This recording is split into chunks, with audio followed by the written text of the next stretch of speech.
Welcome to Stuff That Moves. I'm Yasir, and I'm joined by Hassan, who is a very good friend of mine, and we're both like car crazy. And so on this podcast, I think the main topic is going to be the Alfa 75 that I've got. It may go off in different directions. I got the car and I assessed it. Okay, did you have a look at that video, by the way? I saw the videos. Yeah. The interesting thing that I saw was there's some areas of the bodywork where the paint actually looks really good. Yeah. And that I find quite inspirational because when you look at that and you can just say, oh, you know what? When it's actually done, that's kind of what it's going to look like. If you forget all the lack appeal and everything. You're right. It's it's like certain angles. When I look at it, I just go, wow, actually, it looks nice. And then when you go around the back and you don't realize on the other side, there is no, it's all peeling off and everything like that. But it's nice because that's that aspiration, isn't it? That's that target. Send it to somebody. He's going to address all of the rust underneath the car, and basically he's going to restore it to. I'm not going to say concours because that's expensive, but he's going to do a very good job of getting the car to a good standard underneath. So he's going to replace lots of metal, and then he's going to. And I need to talk to you about this, about what kind of coatings and stuff that I use. But he's going to reseal it then. So some kind of rubberized coating, body paint. Underneath, haven't decided on the body paint yet, or the color yet, and then refreshed suspension components, and that's it. And I'm going to get it MOT'd, and that's my plan. Look, in an ideal world, I would, if I had like all the funds, I would probably, if I had all the time, I would probably like to do it myself. I'd strip the car completely, and I'd love to like. That is the thing that you just sit there with. It's time, isn't it? It's all the time factor. The next best thing would be to. Give it to someone who's really, really good. And those people exist out there. I haven't found the right person yet, but they exist. Typically, though, the problem is that they have like huge backlogs. We're talking 2, 3, 4 years. People like they're booked out for this much. The people who are really, really good, they get booked up for a long time, and anything can happen in that time. So I can't wait for someone like that. So this feels like it's the right halfway house. As soon as I start to take the engine out, where am I going to keep all this stuff? I'm going to have bits everywhere. I'm not going to remember how to put it back together. So I just feel like doing the underside, keeping the engine in, not touching the engine bay, and then at a later date, once the underside's done, I then go back and then we do the engine separately. So maybe the engine comes out and I rebuild the engine, or somebody rebuilds the engine. Then I respray the engine bay, and then the engine goes back in, and then at a later date, the body gets done. And that makes a lot of sense, actually. It does? Okay. That makes a lot of sense. Because at least once you've got the MOT done, then at least you've got a car that can be used on the road. Fine, it may not look as pretty as you want it to look when it's finished, but at least you've got something that's stamped and approved. Yes, I can drive it around now. That's not going to stop you carrying on doing what you're going to do. And I think one of the advantages of doing it step by step is, let's say, for example, let's take the engine. That's the most interesting thing, I suppose, for both of us, is just take it bit by bit. And you can do your initial, your compression testing. You can have a look at the looms. It may just be useful at some say one project would be to take the complete harness out, you're going to talk me through all those bits. We're going to do those bit by bit, inshallah. That's the idea. Inshallah, sounds good. Yeah, absolutely. But I mean, I in fact, this is what I'm doing on the Corrado as well. That is, before I would just take everything out, just have all the bits in front of me. I don't know where to start, But now I'm saying, right, okay, I'm getting some noise from the driver's door at the moment. Is it the speaker or is it the inside the door? So I'm just taking literally each component or each section, each corner, and just trying to make that as good as it can be, rather than saying, well, actually, that's impacting there as well. Or, why don't I look at that as well? No. You'll end up with too many projects on the go. And so I think, I like the way that you're saying that let's get the chassis done. Let's get it stripped back. As far as it's sensible, it's not going to be a restoration. It's going to be more of a renovation. Restoration versus renovation. Okay, that's interesting. So this is what worries me then. Okay, so that now I want to restore the car. I want to do a restoration. So what's the difference between a restoration and a renovation? So my concern is that it's not considered. I can't do it anyway. So it's not really it's not an option that's on the table. But if I do it the way that I've said that I'm going to do it, which is piece by piece. Is the whole going to be? Is the complete finished article going to be as good? Can it be as good as if I had completely stripped it? So when you see these cars and you see them on these Instagram accounts and people you see the car on a rotisserie, right? And it's completely sandblasted, and then you see the perfect shell, this glistening perfect shell, inside, outside. It looks, and it's just that's an amazing thing just to see. And you go, right, that's the blank canvas, and now you can just put everything onto it. Am I going to achieve that standard by doing it in bits? Well, probably not. But the thing is, it's that 80-20 rule. But it's going to be the 80-20 rule. So you will have got to 80% of that standard to 20% of the effort. Yeah. So it's certainly the way I'd look at it is let's look at the underside first. Put it on a four poster. Have a look at the underside. Strip back the underseal. Have a look at where the chassis is rusted out. What needs cutting out. Make sure it's prepared and all that rust is cut out, rather than stripping everything back and then sanding and blasting everything back to bare metal. You could do that. You could also do that. No. On the underside, that's exactly what's going to happen. So it is getting that standard of work, but it's isolated entirely to the underside. Actually, I didn't change that. Yeah, it's just the underside. And this might escalate. This might go out of control. This is the thing, and this is going to be the difference between a restoration and a renovation. Now, for example, things like rust around the windscreen. You can't get away from that. Again, on the Corrado, I've got a little patch, and I'm sure it's going to be worse underneath. It looks okay-ish, doesn't look too scary, but I know when that screen comes out, I know there's going to be a whole load of... There could potentially be... Now, for example, if you see any bubbling, there's going to be some issues underneath. Now, what you could do, take the screen out, cut out all of that, and get a whole new surround for the windscreen. Or you could say, okay, I'm just going to cut out that rotten part, weld a new strip in there, prime it, under seal, prep it, and refit the window. So that would be your renovation.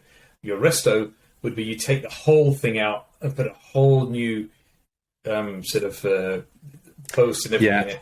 So it's literally how far you're going to go. Now, some things you can't really cut corners on, and rust is obviously one thing you can't cut corners on. And protecting against rust, you can't cut corners on. But when you do a nut and bolt rebuild, some people take all the nuts and bolts out, they send them off to be replated in the same plating as the original colour. Okay, yeah, fine, you can do that, but it's all adding up to your cost. So, for example, some of the stuff you did on the M5 with the bolts, that will be pretty good, and that will last a long time too, and it will keep the cost down. At the same time, we all know the downside of doing the renovation or the restoration is that you just don't drive the car.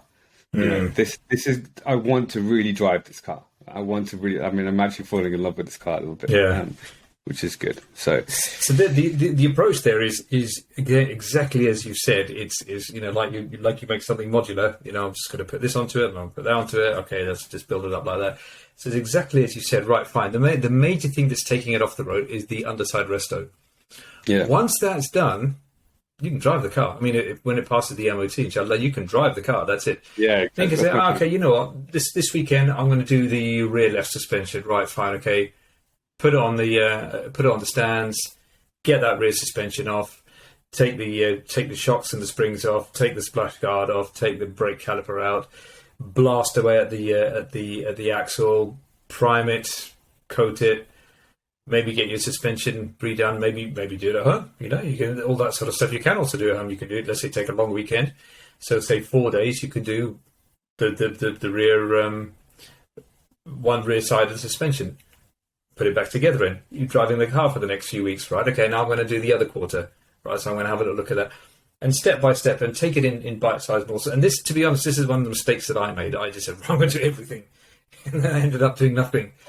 Yeah, I did exactly the same thing with the Delta, but this time, so I've got the car. It's with me from between now and the end of February, right? So I've got 5-6 weeks maximum.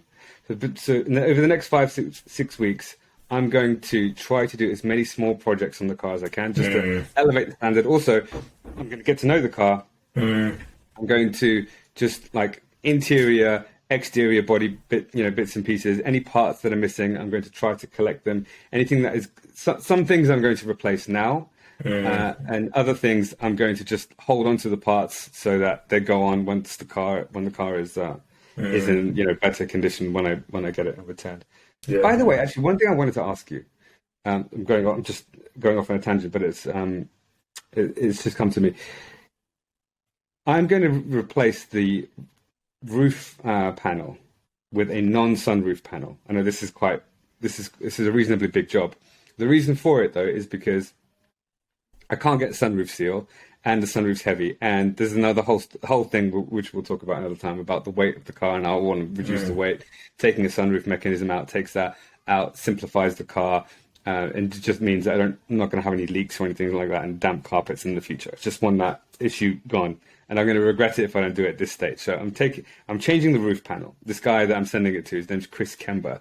He's based in Huntingdon. He's going to tackle that for me. Now, the car is going to look terrible because it's a silver roof and it's a red car. Okay. So I don't want to paint it because paint equals, big money, like it's besa, right? It's huge. As soon as you start to go down that route, if I do the understory restoration and then I take it to a paint guy, this is silly. So is there a cheap way for me to make the car look like a uniform color? And I'm talking like a few £100. Yeah, you can wrap it. So but wrapping is just as expensive. Wrapping is expensive.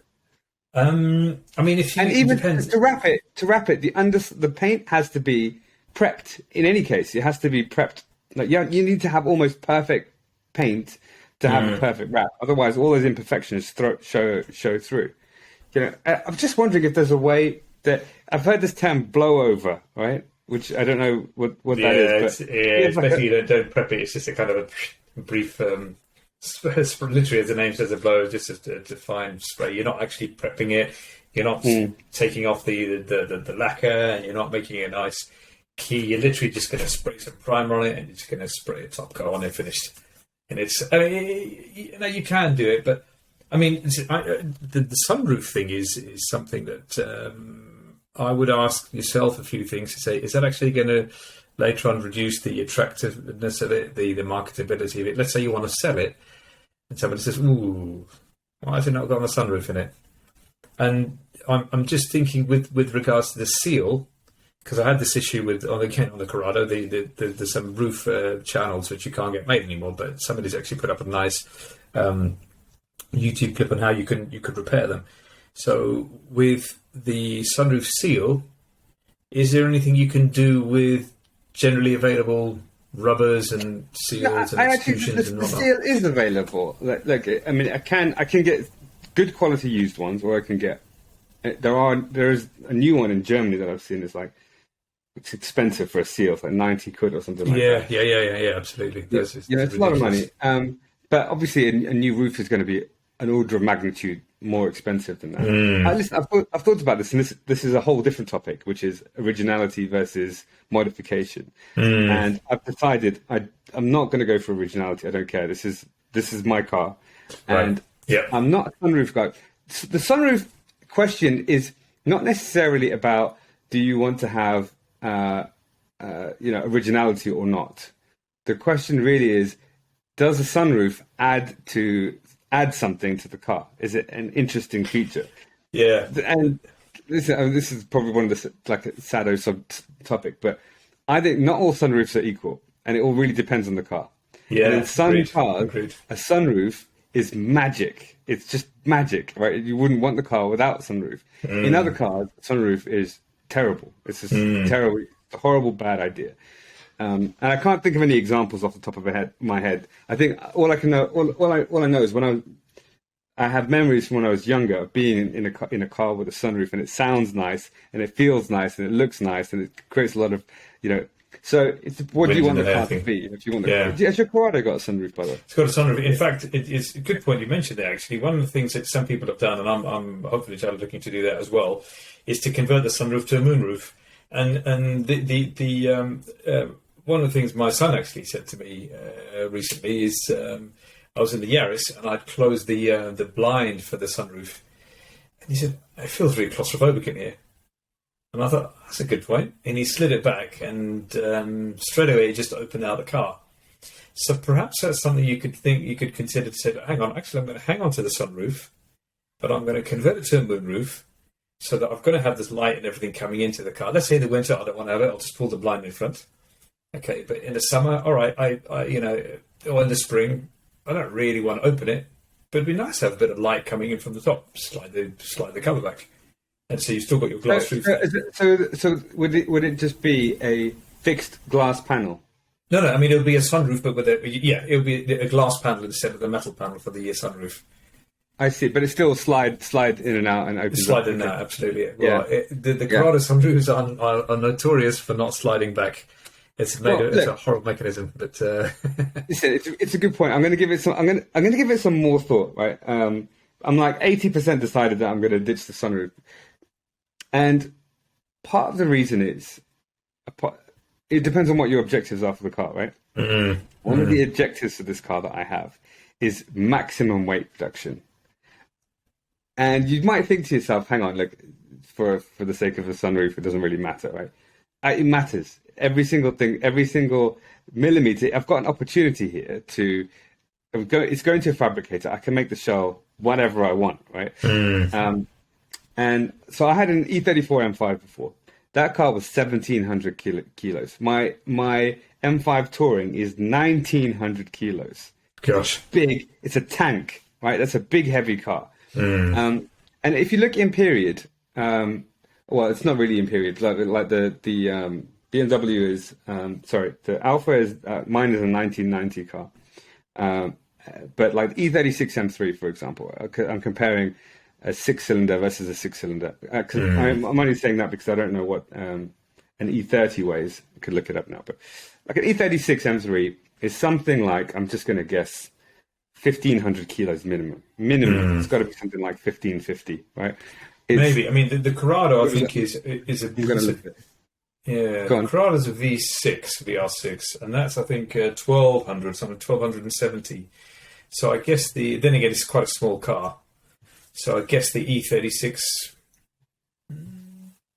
Actually, what did you say the Corrado was? I think it's 1,270. Okay, so that's quite light. An E36 M3 is actually 1,400? Between 1,300 and 1,400 kilos. So right. I was wrong. Yeah. Okay, so 1,300 to 1,400 kilos. Now, an Alfa is quite significantly lighter at 1,200 kilos. Ooh, now, I don't know how, Italians and, the specs, I don't know how, accurate this is.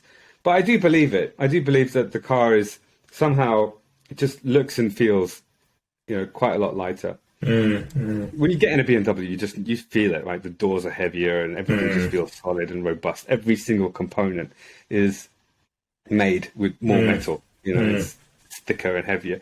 The Alfa just feels lighter. It feels nimbler.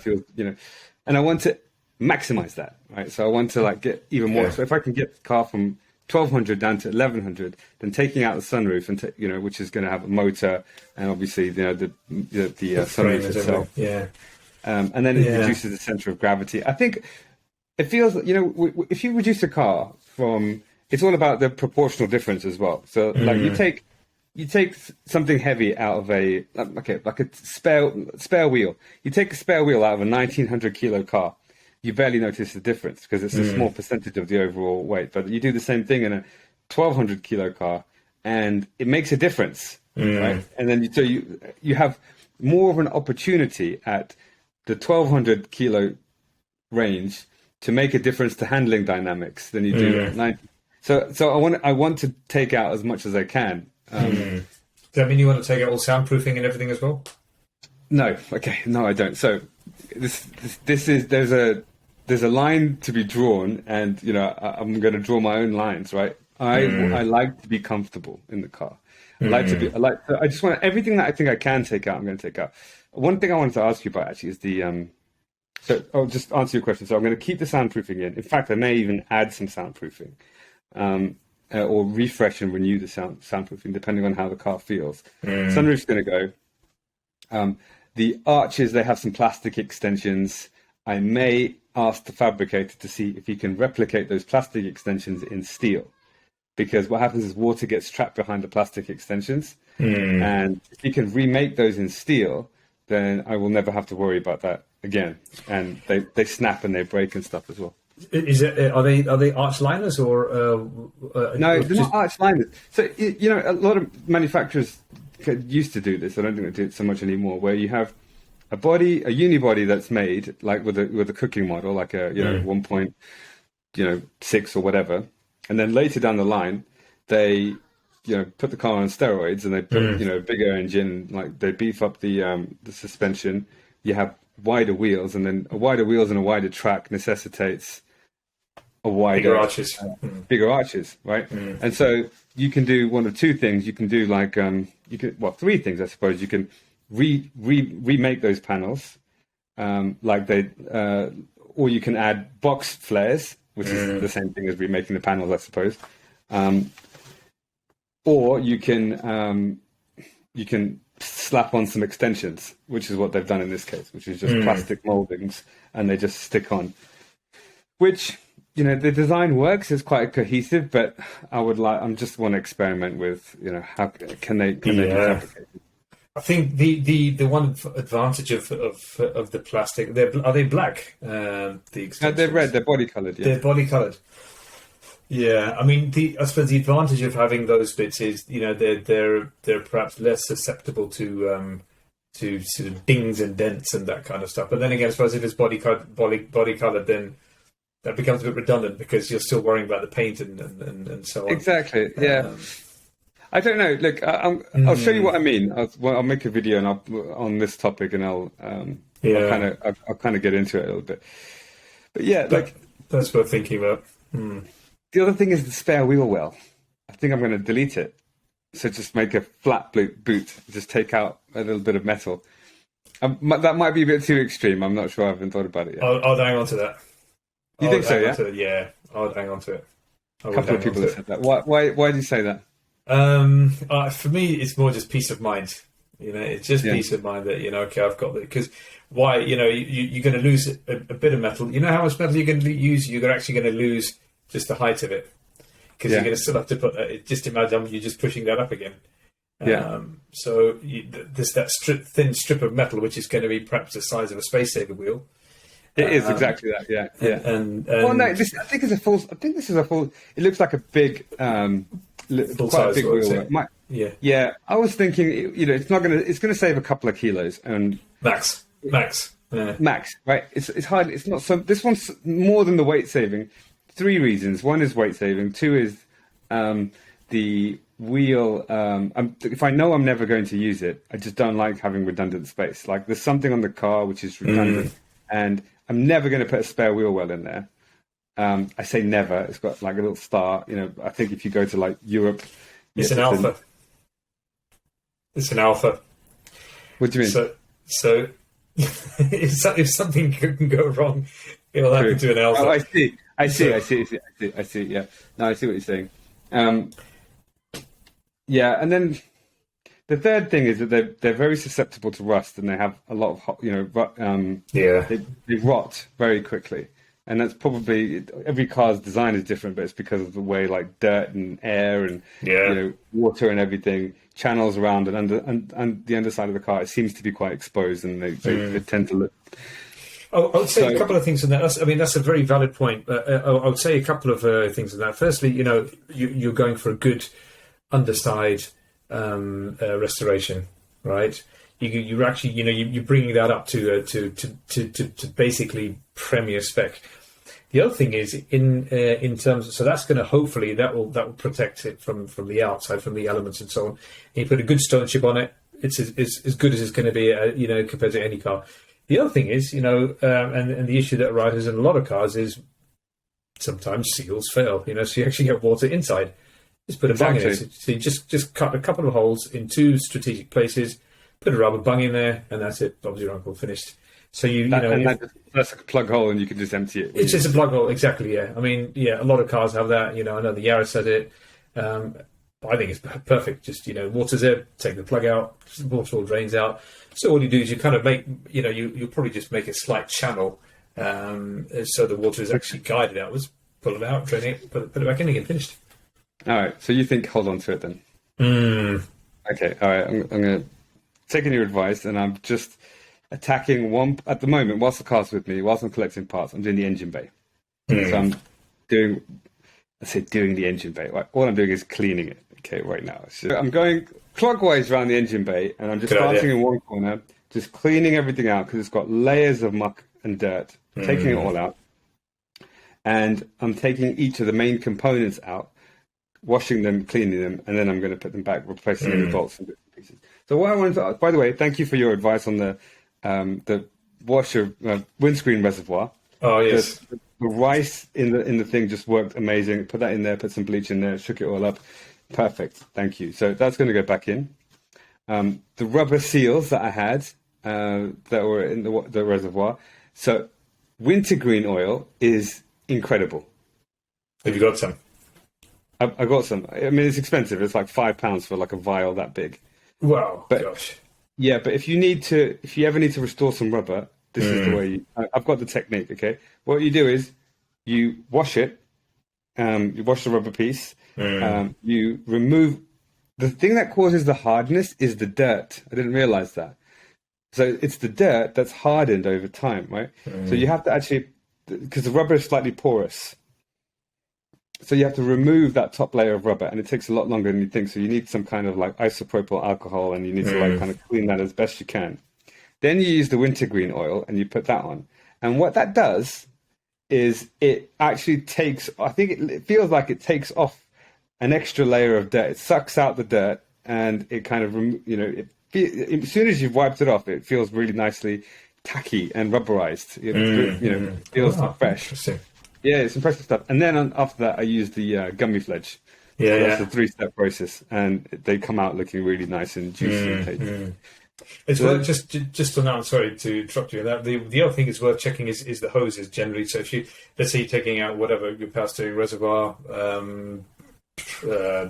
brake fluid, anything like that, just check all the hoses, give them cleans, just take them out, just have a look at the ends, just see if there's any splitting or cracking or anything at all. Yeah, I mean, I might replace some of these hoses. These are 30 years old now, so anything that I can get, if I can get it cheap, I'm just going to replace it. The thing is, when I took the power steering tank out, it was like, there was hardly anything in it. It was like there was just an inch of stuff in there, and it was gross. It was brown. It was disgusting. So I emptied it, out, and it was very sandy, very gritty. So yeah, so I had to do that a few times. The whole inside of the power steering reservoir was very sandy and gritty. So I've flushed all that out, but from the bottle. But I wanted to ask you, how do I actually get it out of the whole system? How do I get it out of the? Yeah, that's a nuisance. That one is, because that is actually a little bit worrying, because that might mean your rack. Just check these when you clean it up. If you can clean the steering rack, just see if there's any leaks, and give it a really good old degrease and a clean up. And if the power steering fluid is gritty, just see what's got onto the rack. Gritty. Yeah. I would fill it up and then just do some some lock to locks, and just get the power steering fluid floating around, get it moving. Hopefully that can clean out the rack.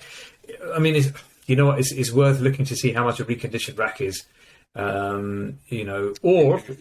Okay, I mean, if it's as bad, if the fluid in the reservoir is as bad as that, then or if you've got the time, you can take it apart yourself. Just take it apart and just clean up everything, check perhaps tolerances and things, and once you've refreshed it, then at least okay, that's all clean. But then clean up everything, all the feed and the return lines to the rack, just to make sure that that everything there is clean. There's no old fluid there at all.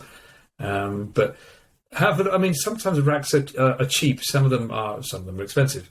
But just I'd look into how much it is to get to a reconditioned rack, or how much it is to get your rack reconditioned. The advantage is, doesn't matter if it takes 2 weeks, 3 weeks, 1 month. Well, I actually have the company that can do that for me. Right. So, because there's a company that reconditioned my BMW rack, so that's a good suggestion. I'll actually just get the rack reconditioned. I hadn't added that to my list. Okay.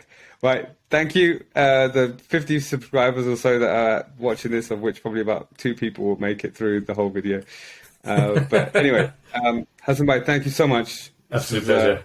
Always appreciate your advice and your input. So I'll keep you updated. I'll let you know how it goes and some of the things that we've spoken about. Yeah, what I decide. But yeah, thank you so much, and catch you next time. Inshallah. Thank you. Assalamu alaikum. Alaikum salam.